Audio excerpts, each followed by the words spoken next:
Hey guys, welcome to my channel. My name is Tiale. How's your day been? Today I just wanted to share a short message from my experience in church.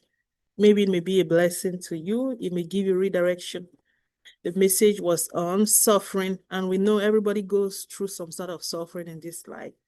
So 2 points were highlighted among others that caught my attention. The first point the pastor gave was that suffering suffocates sin. I say it again. Suffering suffocates sin. You can ponder about that. And the second point caught me most. That suffering brings out the oil in you. It squeezes out the oil in you. And he gave the demonstration of an olive. Olives, for those who eat olives, I'm a fan of olives. Olives, especially when they are pickled, they are sour. They have some bitterness. But when they are refined, they produce oil, and that oil is very, very healthy for the liver and many other health-related issues. But the olive in itself, as a plant, in its raw state, doesn't really taste very good. But the oil is so useful and productive. So sometimes our suffering can be compared to olive that doesn't taste good. But when we let ourselves, just like the olive, to be refined through suffering, because that's a process it goes through, right? It gets squeezed for the oil to come out.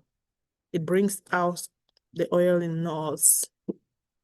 Hope that helps you. And I can personally testify to some things that happened in my life. Sometimes I come back, I say, I went through all these.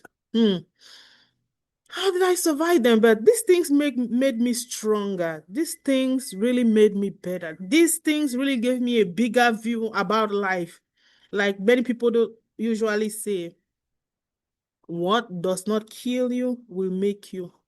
My prayer is for you today is whatever you are going through, whatever the suffering may be, I pray it won't kill you.